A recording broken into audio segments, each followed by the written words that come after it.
ఉన్నారా, బీజేపీలో ఉన్నారా, ఎంఐఎంలో ఉన్నారా, కాంగ్రెస్ పార్టీల వారిగా మేము విభజించి మా పథకాలు హుజురాబాద్ ప్రస్తావన తీసుకొచ్చు కాబట్టి అడుగుతున్నాను. వదిలేసారా హుజురాబాద్ని, లేదంటే మళ్ళీ అక్కడి నుంచి పోటీ చేస్తారా? ఆల్రెడీ అక్కడ మీ సమీప అభ్యర్థినే పెట్టారు, మొన్నటి ఎన్నికల్లో కూడా మీకు అక్కడ టికెట్ ఇవ్వలేదు. అండ్ మోరోవర్ నాకు నిన్న వాళ్ళు తెలిసిన విషయం ఏంటంటే బల్మూరు వెంకట్ అక్కడ గ్రూపుల రాజకీయాలు ఎందుకు చేయాలని చెప్పేసి హుజురాబాద్ నుంచి తప్పుకొని హైదరాబాద్లో ఎమ్మెల్సీగా ఆయన పైన ఆయన చేసుకుంటున్నాడు. కానీ బల్మూరు వెంకట్ సంబంధించినటువంటి వ్యక్తులే సర్పంచ్గా 15-20 మంది వరకు గెలిచారని చెప్పేసి ఒక టాక్ నడుస్తోంది. వాస్తవం? హుజురాబాద్ కాన్స్టిట్యున్సీలో నేను 2 సంవత్సరాలు ముఖ్యమంత్రి గారు నన్ను పిలిచి ఆ రోజు పీసీసీ అధ్యక్షుడు ఉన్న రేవంత్ రెడ్డి గారు, సిఎల్పీ నాయకులు ఉన్న బట్టి విక్రమార్క గారు, మా జిల్లా నాయకులు పెద్దలు శ్రీధర్ బాబు గారు, పొన్నం ప్రభాకర్ గారు, దామోదర్ రాజనరసింహ గారు అందరూ పిలిచి పార్టీకి అక్కడ నీ అవసరం ఉంది, నువ్వు నిలబడాలి పార్టీ కోసం అంటే అది నేను నా అదృష్టంగా భావించిన.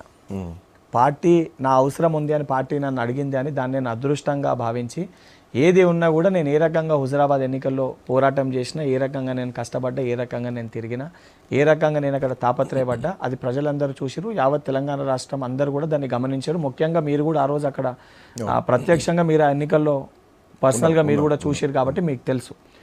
దాని తర్వాత 3000 ఓట్లు వచ్చినప్పటికీ కూడా ఎమ్మెల్సీగా ఉన్న కౌశిక్ రెడ్డి, ఎమ్మెల్యేగా ఉన్న ఈటల రాజేందర్ గారి కంటే కూడా ఆ 2 సంవత్సరాల్లో బల్మూరి వెంకట్ నేను అక్కడ స్థానికుణ్ణి కానప్పటికీ కూడా, నేను అక్కడ పుట్టి పెరగనప్పటికీ కూడా అక్కడున్న ప్రజలకి నేను ఎన్నికల సమయంలో ప్రతి అమ్మకు ఒక కొడుకునవుతా, ప్రతి అవ్వకు ఒక మనవన్నవుతా, ప్రతి చెల్లెకు ఒక అన్ననవుతా, ప్రతి యువకునికి ఒక సోదరునవుతా, ప్రతి కుటుంబంలో కుటుంబ సభ్యున్నవుతా, గడప గడప తిరుగుతా, ప్రతి సమస్య తెలుసుకుంటా, మీ మధ్యలో ఉంటా ఈ 2 సంవత్సరాలను హామీ ఇచ్చిన హామీ మేరకు 2 సంవత్సరాలు ప్రతి వారంలో 4 రోజులు నేను హుజురాబాదులో ప్రతి మండలంలో ఆఫీస్ తెరుచుకొని అక్కడ ఉన్న కార్యకర్తల కష్టసుఖాల్లో పాలు పంచుకొని అక్కడ ఎవరు చనిపోయినా కూడా ఏ పార్టీ వ్యక్తులను చూడకుండా వాళ్ళ కుటుంబంలో కుటుంబ సభ్యునిగా నాకు తోచిన సహాయం చేస్తూ వాళ్ళ మధ్యలో ఒక కుటుంబ సభ్యునిగా 2 సంవత్సరాలు వాళ్ళ కష్టసుఖాల్లో బల్మూరి వెంకట్ అనేటోడు వాళ్ళతో ఉండి నిజంగా నాకు అది నా పుట్టినిల్లు కంటే కూడా సాన్నిహిత్యంగా నా కుటుంబ సభ్యుల లెక్క ఆ నియోజకవర్గం నాకు మనసుకు అంత దగ్గరైన నియోజకవర్గం హుజురాబాద్ నియోజకవర్గం.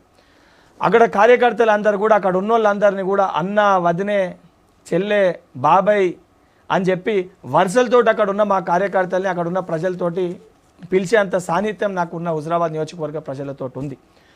ఈ రోజు కూడా నేను హుజురాబాద్ నియోజకవర్గ పక్కనకి వెళ్ళినా అక్కడికి వెళ్ళినా ఏ సందర్భమైనా, ఎవరింట్లో శుభకార్యమైనా, ఎవరింట్లో ఎవరైనా చనిపోయినా, వాళ్ళకి ఏ కష్టం ఉన్నా కష్ట సుఖాల్లో నేను అక్కడ కాన్స్టిట్యున్సీ బాధ్యున్నా, నేను ఇన్ఛార్జ్నా, నేను ఎమ్మెల్సీ అని పక్కన పెడితే నేను వాళ్ళ కుటుంబంలో కుటుంబ సభ్యున్ననే ఒక ఆలోచనతోటే నేను ఆ హుజురాబాద్ నియోజకవర్గాన్ని దృష్టిలో పెట్టుకొని నేను పనిచేయడం జరుగుతుంది.